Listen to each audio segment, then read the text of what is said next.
Le 23 septembre 2009, un braquage a été effectué sur un entrepôt de stockage d'argent à Stockholm, la capitale de la Suède. Cet entrepôt était littéralement une forteresse imprenable où il était impossible de réaliser un braquage.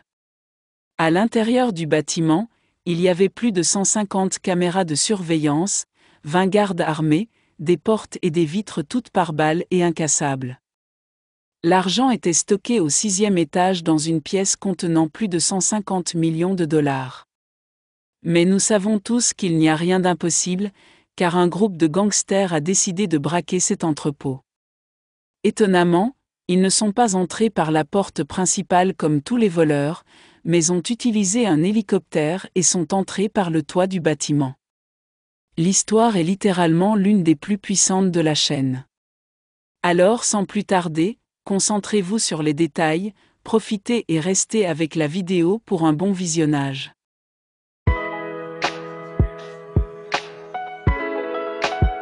Au début des années 2000, la Suède était l'un des centres mondiaux des braquages et des vols. Les voleurs ciblaient des banques, des camions blindés et des distributeurs automatiques. À un moment donné, l'envoi d'argent au distributeur automatique de Stockholm, la capitale, a été interdit pour cette raison, car l'État savait que l'argent serait pillé. Des opérations militaires étaient menées pour essayer d'arrêter les voleurs par tous les moyens possibles. Ce qui est encore plus étrange, c'est que la Suède était indulgente envers ces crimes, malgré leur fréquence. Les criminels étaient condamnés à seulement quelques années de prison, ce qui plaisait aux voleurs et les encourageait à continuer leur activité. Ils réalisaient un braquage, et même s'ils étaient attrapés, ils étaient libérés après quelques années. Le seul endroit où il était impossible de commettre un braquage était l'entrepôt de stockage d'argent appartenant à une entreprise appelée Fastberga et nommée G4S Money Depot. Cet endroit stockait des centaines de millions de dollars, tous appartenant à la Réserve fédérale. Cet argent était envoyé aux distributeurs automatiques et aux banques. Pour comprendre l'ampleur de la somme stockée, il y avait environ 150 millions de dollars. Cet entrepôt n'avait jamais été braqué auparavant en raison de la complexité et dû au niveau de sécurité qui était présent. De l'extérieur, il semblait avoir une conception ordinaire, avec un toit en verre par balle. Si un voleur pensait à commettre un braquage, il devait d'abord entrer par la porte principale du bâtiment, puis monter jusqu'au 6e étage où l'argent était stocké.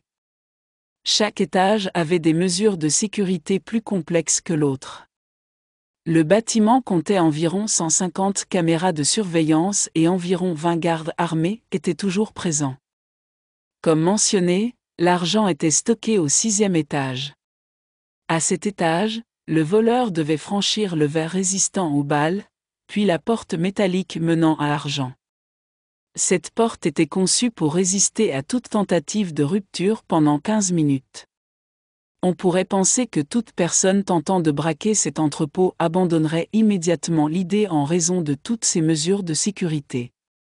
En bref, cet entrepôt était conçu comme une forteresse. Mais celui qui pouvait y entrer et voler l'argent obtiendrait un butin suffisant pour toute sa vie. L'esprit derrière l'idée de braquer l'entrepôt G4S était un homme nommé Goran Bojovic, originaire du Monténégro et vivant en Suède. En voyant cet homme, on aurait du mal à croire qu'il pouvait être le cerveau d'une telle opération. Il avait toujours une apparence élégante et conduisait une voiture de luxe. Plus surprenant encore, il n'avait aucun antécédent de braquage, son casier judiciaire était vierge, et il n'avait jamais enfreint la loi. Mais il avait décidé de devenir excessivement riche et avait pensé que la meilleure solution était de voler l'entrepôt G4S. Il savait que ce bâtiment était comme une forteresse, mais il pensait qu'en planifiant et en étudiant l'idée, il pourrait exploiter les faiblesses du bâtiment et voler l'argent. À ce stade, vous vous demandez peut-être comment une personne ordinaire connaissait la conception du bâtiment et les difficultés qu'il pourrait rencontrer lors de l'opération. En effet, si le voleur ne connaissait pas la conception du bâtiment dans lequel il entrait, comment pouvait-il réaliser un braquage ? Il y a deux possibilités, soit il avait entendu parler de la conception du bâtiment par les nouvelles et les rumeurs qui circulaient à son sujet, soit il avait collaboré avec quelqu'un de l'intérieur du bâtiment qui lui avait fourni tous les détails dont il avait besoin. En 2009, Guerrand a décidé que le braquage devait être réalisé dans 4 mois, période pendant laquelle il devait planifier et préparer tous les détails. Il a déterminé que la meilleure date pour cette opération serait le 23 septembre 2009, car ce jour-là, l'entrepôt serait rempli d'argent plus que jamais. En effet, chaque 25 du mois, les salaires des employés étaient envoyés, ce qui signifie que 2 ou 3 jours avant, de grosses sommes d'argent étaient stockées dans l'entrepôt avant d'être envoyées aux banques puis aux distributeurs automatiques. Guerrand ne pouvait pas réaliser ce braquage seul, il avait besoin d'une équipe pour réussir sans erreur. La première personne qui lui est venue à l'esprit était un homme nommé Charbel Charot, surnommé le Maître, d'origine syrienne. Cet homme menait une double vie, il était l'un des plus grands criminels de Suède, jamais arrêté à l'époque, et en même temps, il était entraîneur de football, s'occupant des enfants et des jeunes. Quand Charbel était jeune, il avait fui la Syrie pour la Suède pendant la guerre, et avait grandi au sein des plus grandes gangs de Stockholm, apprenant le métier des braquages et des vols. Après que Guerrand et Charbel se soient rencontrés, Guerrand lui a exposé son idée et lui a dit qu'il planifiait de braquer l'entrepôt GKRS. Charbel a immédiatement accepté, convaincu qu'il pouvait réussir sans erreur grâce à son expérience des braquages. Il a proposé de choisir les membres de la bande pour les aider dans cette opération, ce que Guerrand a accepté. Cependant, en discutant des mesures de sécurité du bâtiment, ils ont réalisé qu'entrer par la porte principale serait impossible et qu'ils seraient arrêtés par la police avant d'atteindre l'argent stocké au 6e étage. Après plusieurs jours de réflexion, ils se sont rappelés que le toit du bâtiment était en verre par balle. Malgré la solidité de ce verre, ils pensaient qu'il pourrait être le point faible du bâtiment. Ils pourraient entrer en le brisant, d'autant plus que l'argent était stocké au 6e étage. Cependant, briser un tel verre nécessitait une grande force physique, et Charbel a décidé que la personne idéale pour cette tâche serait un homme nommé Safa Kazem, d'origine irakienne. Safa était un boxeur avec une grande force physique et était également impliqué dans des braquages à Stockholm, connu pour être intelligent et fort. Après que les 3 hommes, Guerrand, Charbel et Safa, se soient réunis, ils ont réalisé que briser le toit en verre ne suffirait pas pour atteindre l'argent. Après avoir pénétré dans le bâtiment, ils se retrouveraient au 5e étage et devraient descendre au 6e, où l'argent était stocké. Cela signifiait qu'il aurait besoin d'une échelle.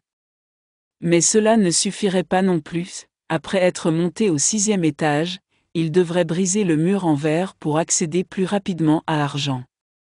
Ensuite, il devrait encore franchir la porte métallique par balle menant directement à l'argent. C'est alors que le 4e homme est intervenu, Michael S. Grand, d'origine suédoise. Michael était également un voleur expérimenté, spécialisé dans la fabrication de bombes et de dynamite, surnommé l'expert en explosifs ou l'homme à la dynamite. Quand Michael a rejoint le groupe, il leur a dit que franchir la porte métallique était son domaine d'expertise. Il a promis de fabriquer de la dynamite capable de faire sauter la porte sans endommager l'argent. Les membres donc disent que c'était l'obstacle qu'ils cherchaient à surmonter. Ils ont compris comment contourner le plafond en verre par balle, comment descendre au 5e étage et ensuite monter au 6e, et comment franchir la porte en métal par balle. Mais avant tout cela, comment allait-il atteindre le toit du bâtiment? Les motos, les voitures et les camions ont tous été utilisés pour réaliser des braquages, mais le moyen de transport dont probablement personne n'avait entendu parler pour un braquage était l'hélicoptère. Ces fous ont eu l'idée d'obtenir un hélicoptère et de l'utiliser pour atterrir sur le toit du bâtiment, transporter toute la bande et charger l'argent, puis s'échapper après l'opération. À ce stade, vous vous demandez peut-être, même s'ils obtenaient un hélicoptère, est-ce que la police ne pourrait pas les arrêter ou leur tirer dessus? La réponse est non. Premièrement, la police n'aurait pas le temps d'arriver sur les lieux du crime car la bande exécuterait l'opération en un temps record. Deuxièmement, même si la police arrivait, elle ne pourrait pas tirer sur l'hélicoptère, car s'il se crachait, il tomberait sur des civils, causant une catastrophe. Utiliser un hélicoptère pour un braquage sur un tel bâtiment était une idée géniale, un moyen d'évasion garanti si l'opération réussissait. Cependant, le cerveau de l'opération, Guerrand, faisait face à un problème majeur, aucun d'entre eux n'était pilote et ils ne possédaient pas d'hélicoptère. Après de longues recherches, Charbel, le maître, a contacté un chef de gang en Serbie nommé Milan Savov, qui a promis de leur trouver un pilote en échange d'une part des profits du braquage. Charbel a accepté. Le pilote envoyé par Milan à la bande en Suède viendrait de Serbie, ce qui était un avantage pour la bande car la police aurait du mal à identifier son identité, compliquant l'enquête après le succès du braquage. Cependant, Milan a rencontré deux problèmes. Il ne trouvait pas le bon pilote et à ce moment-là, le gouvernement serbe interceptait ses appels. Par hasard, lorsqu'il a contacté Charbel, les agents ont entendu leur conversation et compris que Guerrand et Charbel préparaient un gros braquage. Ils savaient immédiatement où et quand l'opération aurait lieu. La seule chose qu'ils pouvaient faire était de surveiller Guerrand et d'écouter ses appels. À ce moment-là, Guerrand cherchait désespérément le pilote idéal pour l'opération, mais le temps pressait. S'il ne trouvait pas rapidement un pilote, l'opération risquait d'être annulée.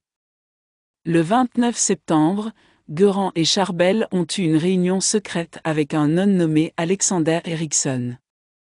Lors de cette rencontre, des agents suédois les surveillaient de loin. Alexander travaillait pour une chaîne d'information et avait de l'expérience en pilotage d'hélicoptères. Vous vous demandez peut-être pourquoi une telle personne participerait à une opération aussi risquée. Alexander était accro aux drogues et avait de gros problèmes à cause de cela. On dit qu'il voulait faire quelque chose d'excitant pour sortir de sa situation et a décidé de tenter quelque chose de nouveau et de dangereux. Guerrand et Charbel ont accepté, lui ont donné tous les détails du braquage.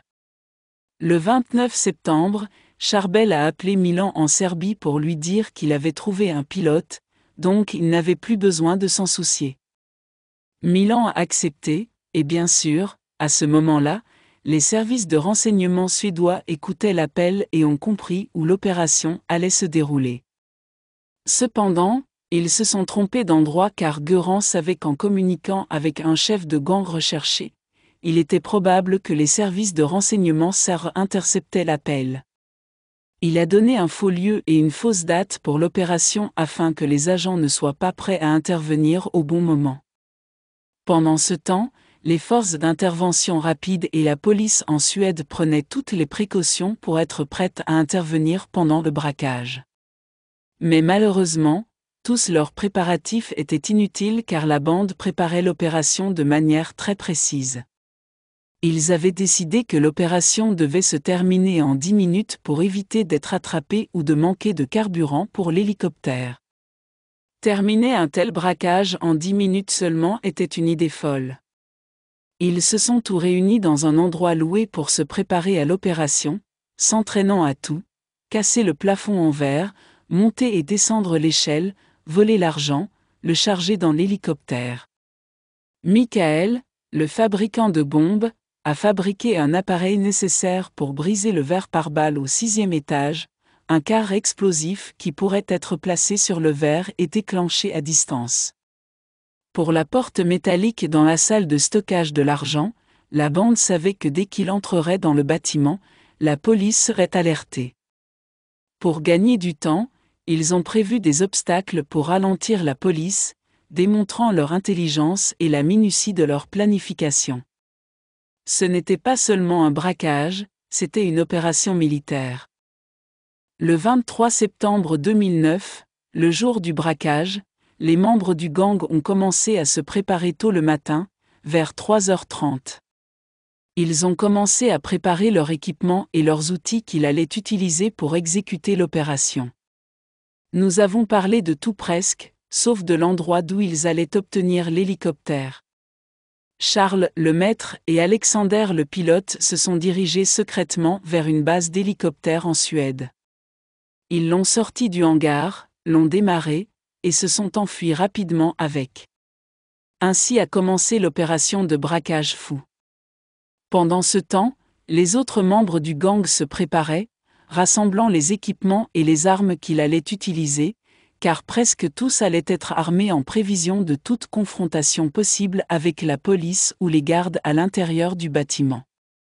De l'autre côté, il y avait des employés à l'intérieur de l'entrepôt GFS qui travaillaient de nuit pour compter l'argent qui allait être envoyé. Ils étaient très occupés à ce moment-là, car comme nous l'avons dit, chaque 25 du mois, l'argent est envoyé aux banques. À 5h15 du matin, alors qu'ils travaillaient, ils ont soudain entendu le bruit d'un hélicoptère se rapprochant. Le son devenait de plus en plus fort. Soudain, ils ont vu une scène qui les a terrifiés. Un hélicoptère a atterri sur le toit du bâtiment et plusieurs personnes masquées en noir en sont descendues. Les employés ont compris qu'une catastrophe allait se produire. Un des employés a immédiatement appelé la police, leur disant qu'un hélicoptère avait atterri sur le toit du bâtiment et qu'un braquage allait probablement se produire.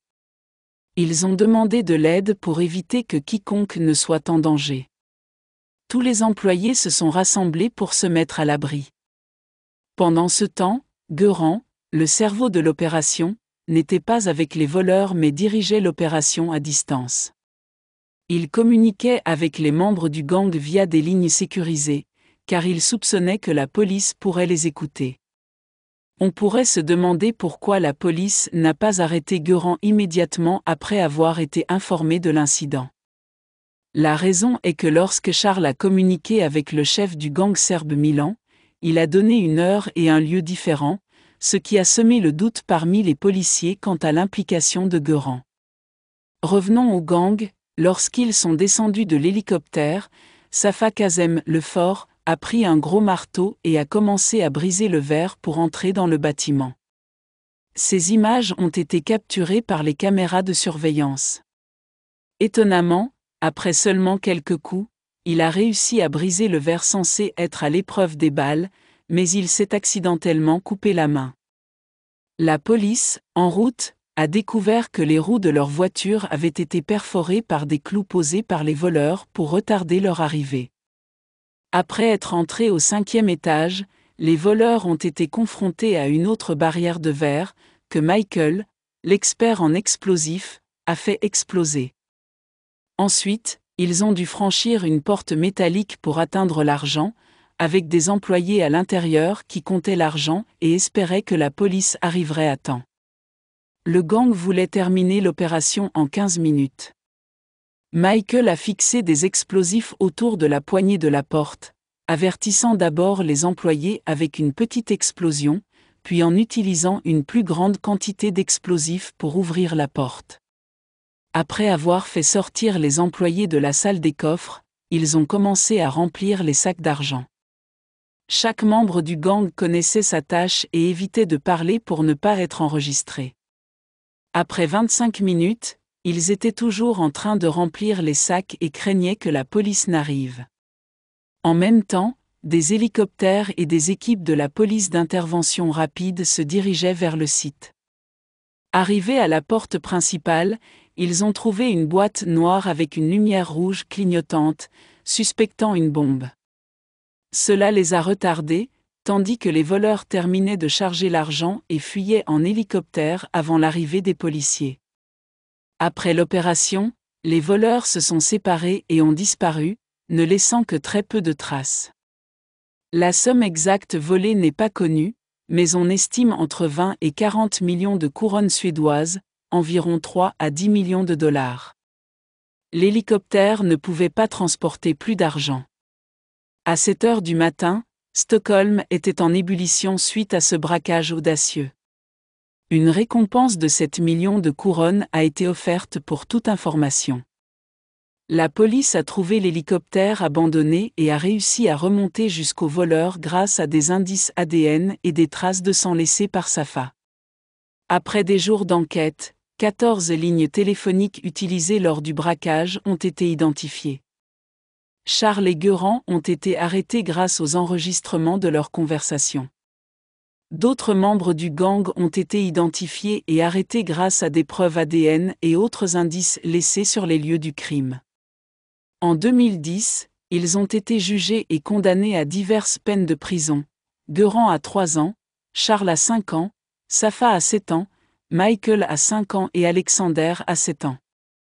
Aujourd'hui, tous les membres du gang ont purgé leur peine et sont libres.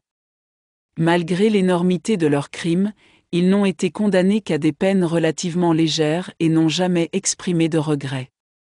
Depuis ce braquage, les mesures de sécurité des entrepôts de stockage d'argent en Suède ont été renforcées, réduisant les braquages de 25% depuis 2010. Ce cas illustre comment de petits détails négligés peuvent mener à l'arrestation de criminels, malgré une planification méticuleuse.